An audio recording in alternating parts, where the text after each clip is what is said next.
Hi, everybody. Thank you for showing up, and thanks for the organizers for letting me speak here. This is my second year. If you know me, you know I speak barefoot. It's kind of nice. It's a gimmick. Makes me feel more comfortable. You can take your shoes off as well if you want. Just, do it well. I'm going to talk today about research that we did at Argus. It's the work of more than one person, and these are the people. This is Raziel. Raziel is the radio guy. He's actually on his way to Brazil now to give the same talk. We had colliding events. Shir was in charge of signals analysis. There was a lot of decoding and analysis and trying to understand what we see in radio signals. This is me in the back, and this, which we will meet later, is an IKEA clothes hanger. Why? We will see. So, who's familiar with TPMS? Who knows what TPMS is? Okay, not many people.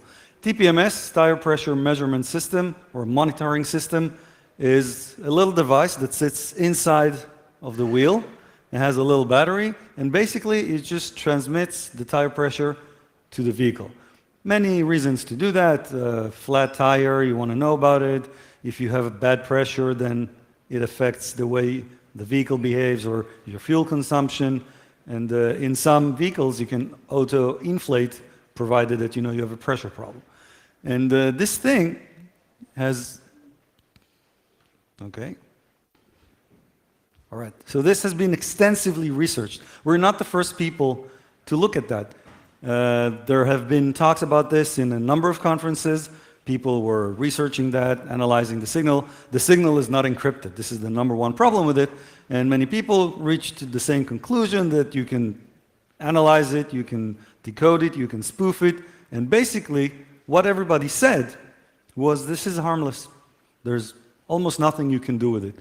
You can maybe cause someone to pull over. If they're driving on the highway and all of a sudden they think they have a low pressure, they will maybe pull over, right? That can be a beginning scenario of maybe hijacking someone or robbing them or just taking their car, whatever. Or, as I mentioned before, if you have an automatically inflating tire, then you could cause extra inflation. That will also cause damage. But the general consensus says the potential for damage is very small. And we saw that and we said, this is it's a very strong saying to say this is useless. Because when you say it's useless, it's not dangerous, then people stop caring about that. They stop looking at that. And we thought, what if we can prove that it is not as unimportant as everyone thinks, right? And we got our inspiration from this.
What if we could cause that sort of distraction to many people at the same time? I mean, if it's just one driver, and like we said before, you get this little light and maybe they pull over, it has no significance. But what if we could make it happen on a bigger scale?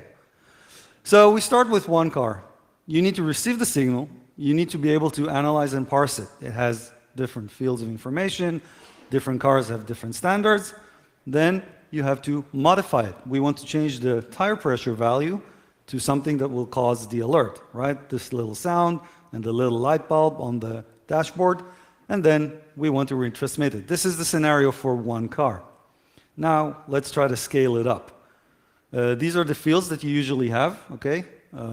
Every single tire has their own ID.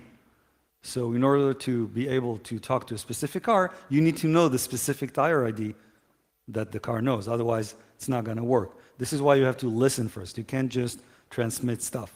So you get all the information you need. Now, if you try to scale it up, then obviously you need to be able to capture multiple vehicles, right? So you need to do highway traffic capture. And of course, this is a little pun because the traffic is both radio and vehicles, but you need to be able to do that and analyze and parse all of it in real time. And if you look at the entire scenario, the whole setup, then you start by positioning multiple receivers. Why? Because this TPMS signal doesn't transmit all the time. It can transmit anything between once every 15 seconds and once every 60 seconds. So if I want to receive the TPMS of this guy, I don't know when it's going to transmit. If I wait for him here and it just transmitted 10 seconds ago, it's only going to transmit 50 seconds down the road and I'm not going to be there. So we're going to spread a bunch of receivers, which means that over this little piece of road, let's say 2, 3, 4 kilometers, I will definitely at one point catch his car transmitting. Then you need to collect them all, analyze them, and then extract the information you need, specifically tire ID, and be able to replace. Aggregate and sync. Why?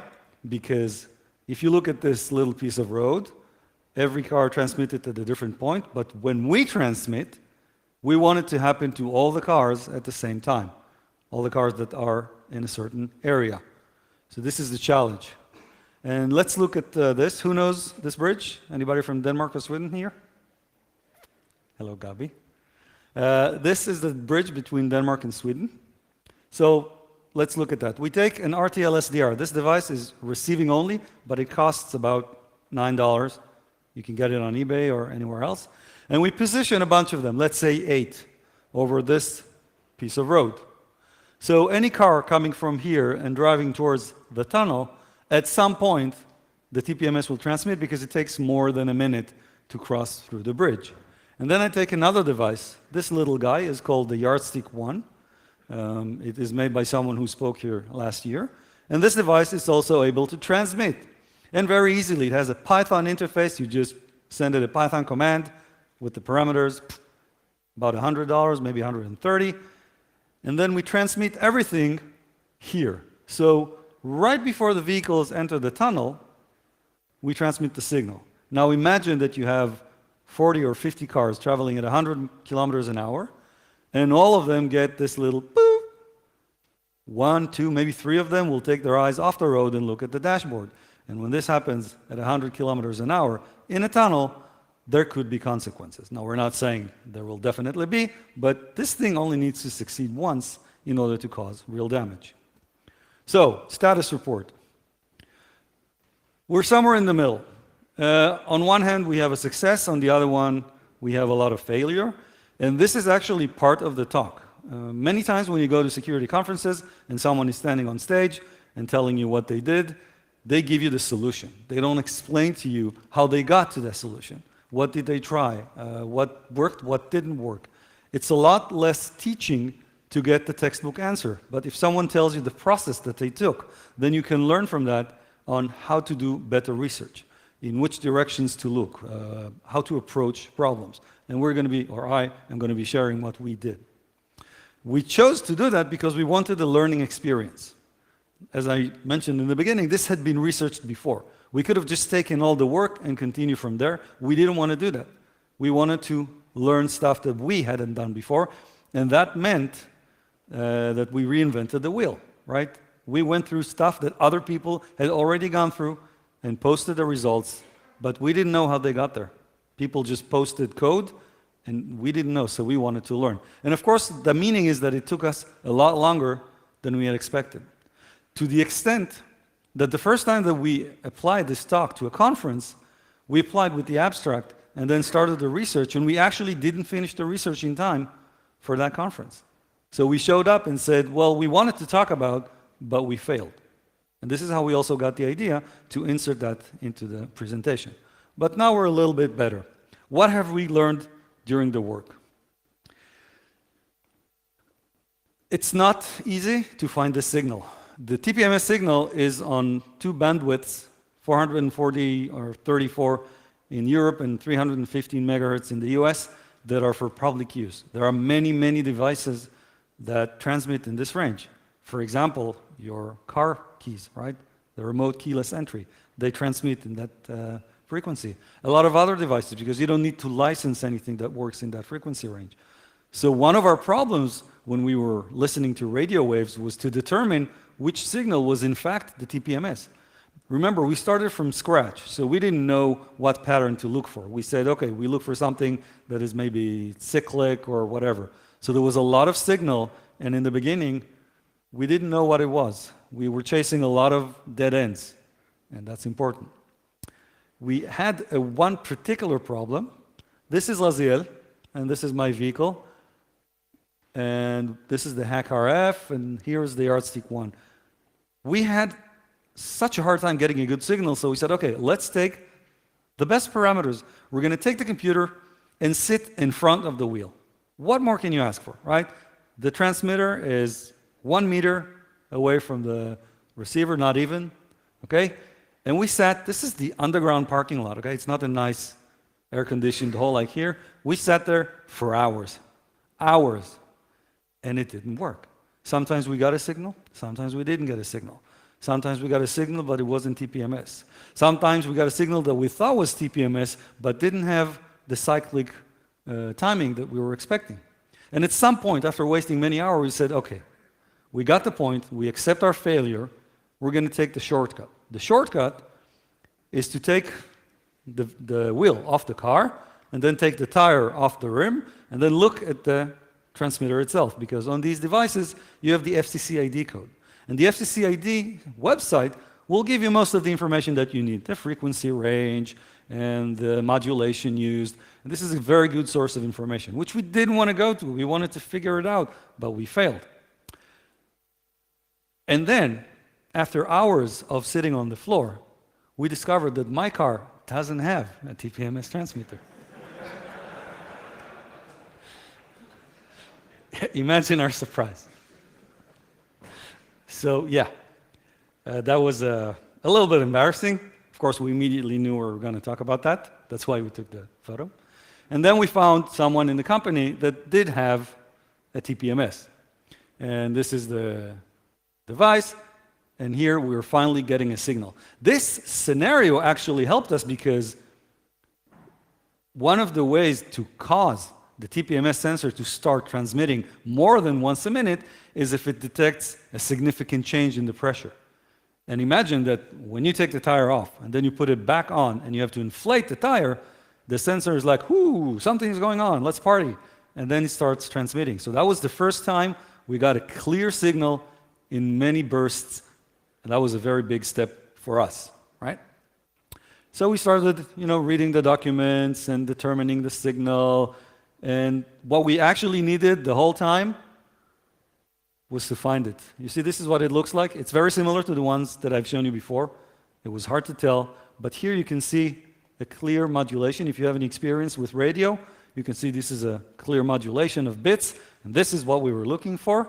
And these were the parameters. If you know anything about radio, these will mean something to you. They describe the signal, how it is modulated, what are the parameters. There are many parameters for modulating a signal, and you need to know them all if you want to be able to demodulate the signal. So this is the mystery, and once we had that, things started to work for us. This is GNU Radio Companion. It's an open source package. Razi is an expert on that, and it took him a very long time to build this very sophisticated graph that was supposed to do everything automatically. But even that didn't work at the first start, and he had to rewrite a lot of stuff. So like I said, we reinvented the wheel. It was a lot of work. Of course, now he's a much better expert. But at the end, this is an open source package. Each and every one of you can do exactly the same, doesn't cost anything. And then came the analysis. Okay, we have plenty of bits. Let's see what to do with them. Here I just changed it to dashes and dots because when you look at zeros and one, they're the same size, so it's harder to notice. But when you do this, the symbols are not the same size. So this is actually easier on the eye. Now, who recognizes this? So this is the city of Manchester. There is Manchester coding here, and we kind of forgot about that. So that also took us some time. You can have Manchester encoding in two different ways. So we were stepping on all the landmines during the research until we finally managed to get everything right. And that helped us because Manchester encoding also lets you know when the packet starts and when it ends. Because as you can see, there are a lot of bits here, and you really need to know which part of it is relevant. We tried even recording the signal and replaying it, and to see if we can analyze it. As you can see, this is again Razi's work. You can see the clear signal and you can see the bits being decoded, and that worked very well in the lab, right? It's a recorded real-world signal being transmitted to our receiver, sort of a lab bench, I guess you can call it, and it worked. However, when you go to the car and you start driving with the same setup, all of a sudden, it's not as good. It was a lot harder to get a signal. Razi was driving around the city, and it didn't work.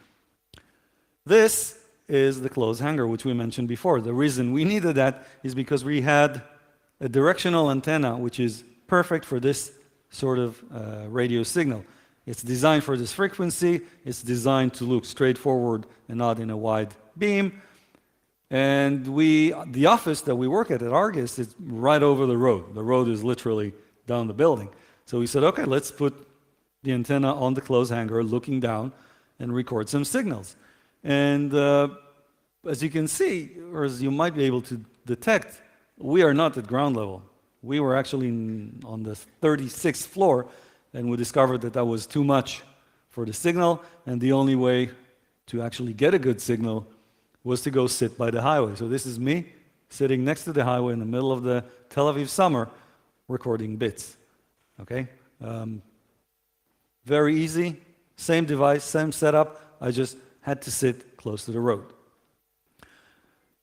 After that, we said, okay, let's try to do the whole thing. Let's get a signal, analyze it, extract the tire pressure, change the tire pressure, and transmit again. We built a lab setup. In the lab setup, everything works fine.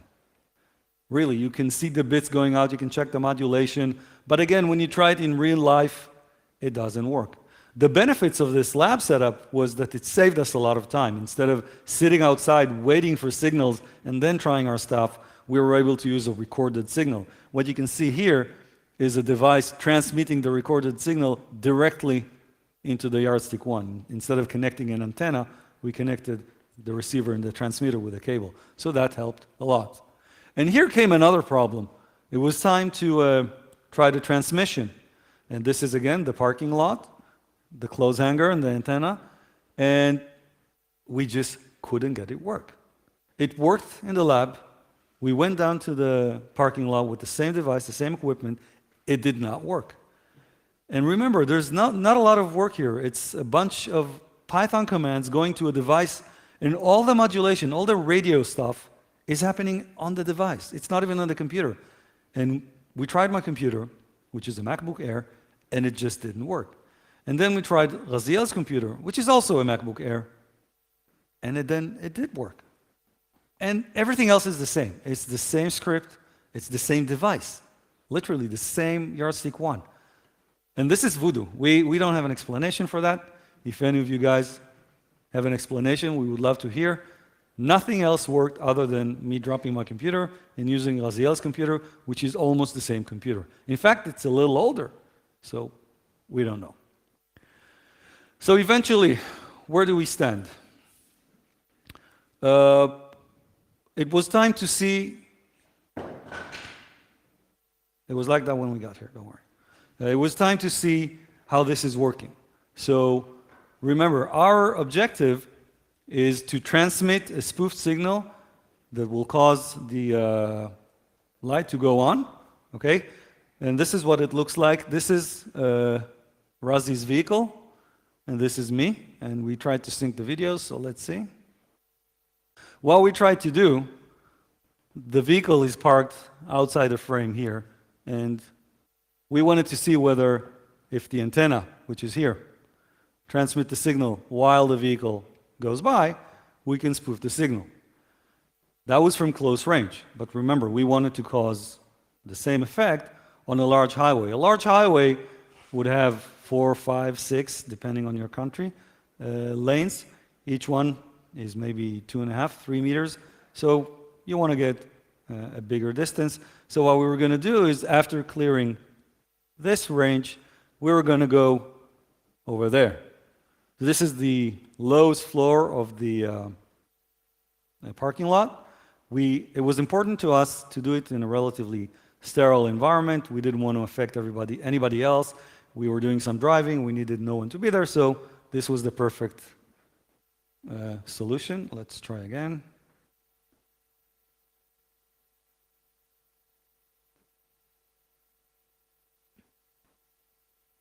Yeah, it's not going to work. We're going to skip this one.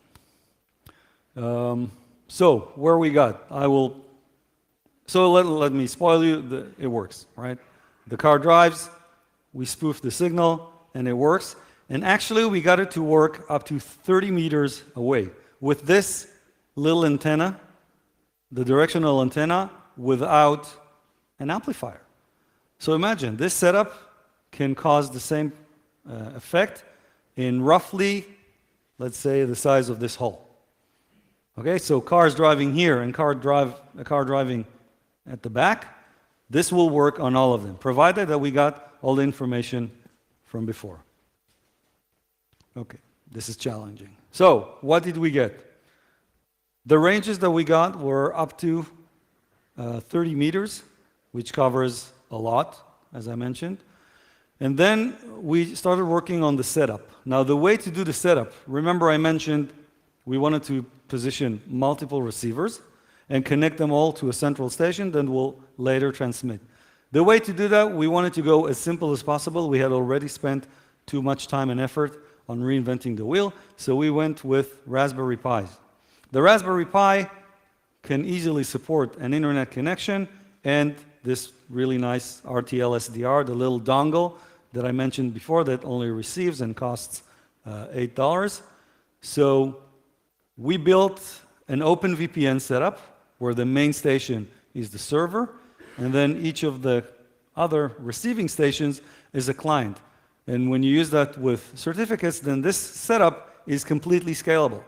All you have to do if you want to add another receiving station is just clone the Raspberry Pi and change the certificate, and now you can add another one. And once they all connect to the VPN server, then they're all in the same subnet, they can talk to each other, and they can talk to the main system. The main system will be receiving the information from all the Raspberry Pis, doing all the calculations, and this is where the hard part is, and to be honest, we're not there yet. We chose to stop the research, I'll talk about that in a minute, but then you have to do all the synchronizing. When we receive the signal, we have to add a timestamp to it, because remember, the signals will be received at different times, but the transmission must happen at one time for everybody. So, why did we choose to stop? The point, all right, yes.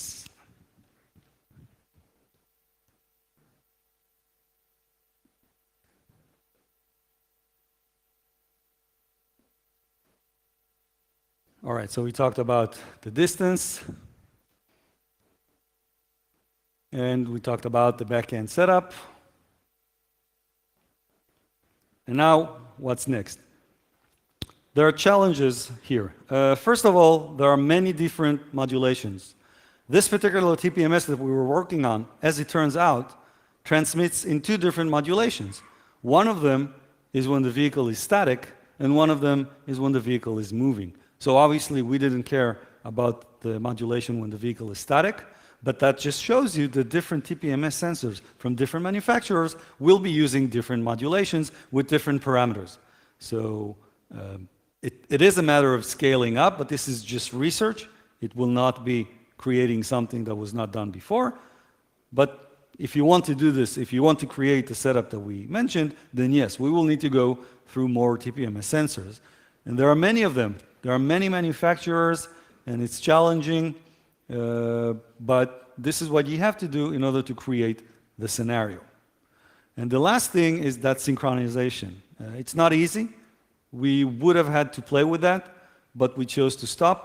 Why? Because our objective was not to actually carry out this attack. This could be dangerous. We wanted to show that it can be done. So once we did it for one vehicle, then scaling it up is not the big challenge, and there was an agenda here. Let's talk about mitigation. If I'm showing a problem, then it's my responsibility to offer solutions. Otherwise, I'm just giving bad people ideas. Of course, the trivial mitigation that you can expect is someone to tell you, let's encrypt the transmission, right? But here's a problem. This little device is really small, and it's using a coin cell battery. It doesn't have all the computing power needed to execute encryption, right? Also, what happens if you change the tire? So you have 4 and maybe a spare one, but what happens if you damage the rim? So you get a new one, and then what happens? Who's synchronizing? So this creates more problems than it actually solves. The second option is to switch the operating mode from listening to the wheel to polling.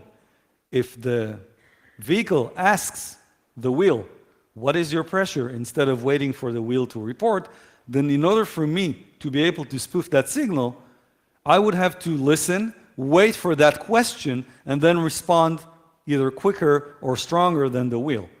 So this will make this attack scenario a lot more difficult. Not undoable, but a lot more difficult.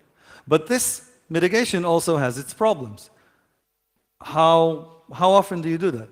You can't do that all the time because this device goes to sleep when it's not transmitting. If you ask it every 10 seconds, then you're gonna shorten the battery life. If you ask it every minute, what happens if there was a problem in between two questions? I asked it here, and then 10 seconds later, I have a flat tire. Is it going to take me 50 seconds to find out? So this is not a good idea. And the last mitigation is something that can actually already be done and relatively easy. The vehicle has many different sensors already inside it.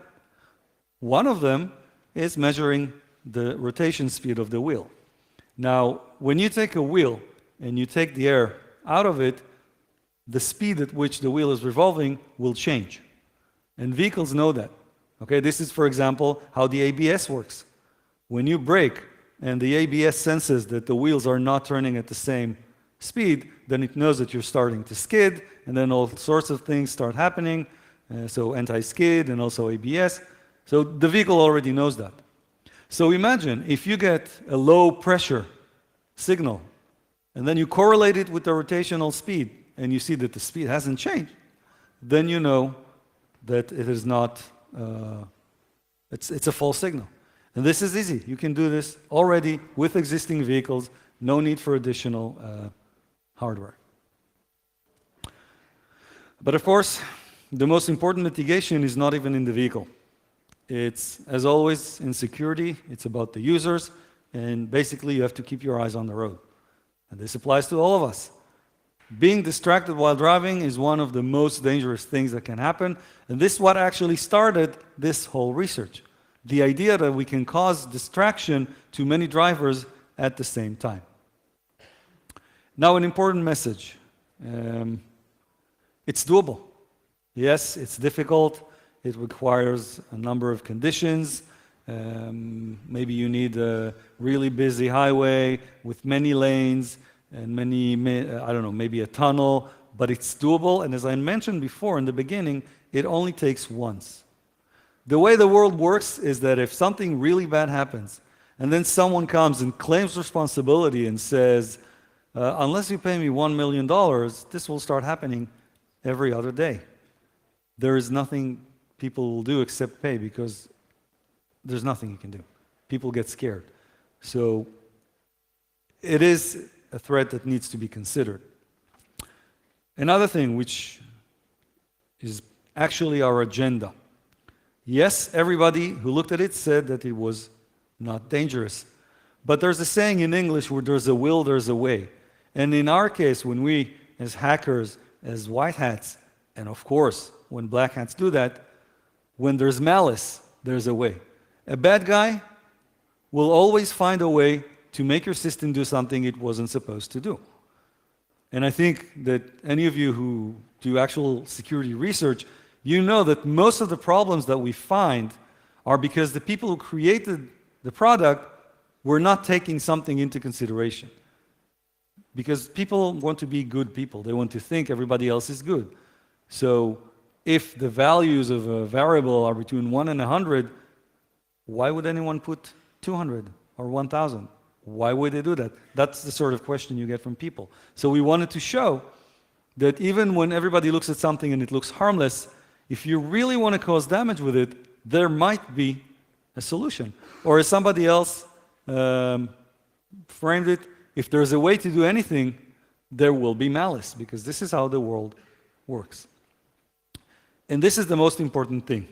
Scale matters. What I personally do at Argus is threat analysis and risk assessment. This is hacking, but on the earlier stages, at the design stages. And this is the best opportunity to find all the problems and all the risk scenarios so they can later decide what to deal with, what to mitigate, and what not to mitigate. And this particular case shows you that if I do a threat analysis and risk assessment on a vehicle and I look at the TPMS, yes, the result will be this is a viable risk scenario, spoofing the TPMS signal, but the risk score will be very low. Because the worst you can do to a single vehicle if you spoof the TPMS signal is maybe make the driver pull over. Or, as we're starting to understand, distracting the driver can also have security implications. But that's it. It's one vehicle. But if I do the same thing at scale, if the same scenario happens to many vehicles at the same time, at the same place, then the risk score is no longer low. It is actually very high, because in my best case scenario as an attacker, I can actually cause a car crash at 100 kilometers an hour inside a tunnel. This could be very bad. So scale matters. Things that look harmless on a small scale could look very differently when you go up the scale. Another thing which is not said enough, failure is part of the work process. For me, it's easy to say, I'm Israeli. In our culture, we fail all the time. We embrace failure, we talk about failure, we share our failure. Of course, we like blaming others for their failure. It's more fun, everybody does that. But you cannot succeed without failing. And in fact, the most dangerous people are the people who always succeed and never failed. Because everything has always worked for them, and the first time that they're going to encounter something really, really bad, they will be unable to deal with that. Like, look at the computer. That thing was giving me trouble all the time. And I don't care, because everything has already happened to me. I'm standing here on stage, being recorded, and my computer hangs. Okay, so what? Happened to me before, and I survived to tell, right? In other cultures, failure is not accepted as such. Now, I'm not trying to change the culture of other people, but I am trying to change the culture of the security industry, the researchers. People think that if they share their failure, it's a bad sign, which means that they're going to lose their job, people are not going to think highly of them professionally, but in fact, sharing your failure helps other people. And learning from other people's failure teaches you better. And in fact, in HackLU 2 years ago, Angie Albertini, which is an amazing researcher, the guy does things that other people dream about. He was giving a complete talk about failures in InfoSec and about imposter syndrome, because everybody has that. Everybody who's ever been on a stage, people that maybe you and I look at them and say, wow, he's the best in his field. Everybody makes mistakes, everybody fails, everybody has imposter syndrome. So it's okay. It's part of our culture. And we need to accept that, and this will make us and our fellow researchers better at what we do. Thank you. Questions?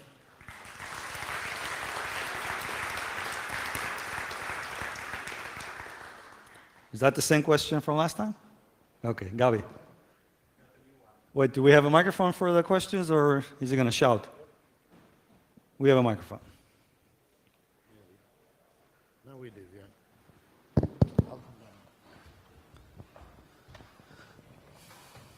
All right.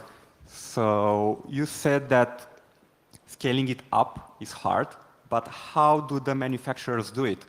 Because when I go to a service to replace the wheel, what do? They pull the TPMS module out and install it in the new wheel? Is it compatible with the new wheel? Does every wheel that you buy have a TPMS module inside, like a brand new one? How do they manage like all of the different encodings and packets, formats, and your car either has TPMS in its wheels or it doesn't. When you go to a shop, assuming it's a licensed shop and not somebody's backyard, then they have diagnostic equipment which they connect to the vehicle through the OBD2 connector. They talk to the receiver ECU and they can sync it with new receivers. And this is their responsibility. When you buy a new car and it has 4 or 5 tires, they're all already synced. It is almost the same with the key. Sometimes when I was playing around with SDR and I was doing replay attacks on the key, then I got the system out of sync and my key stopped working. So I went to the shop and they just connected to the port, told the car, forget all the keys you know, here are 2 new keys, and that's how it works. But this is done with special diagnostic equipment that most people don't have or can't make, and the car shop, they know how to do that. Other questions? Also, if you have any questions, I'll be around here today and tomorrow. Feel free, and remember, failing is an option. No problem. Thank you. Okay, Inbar, thank you very, very much.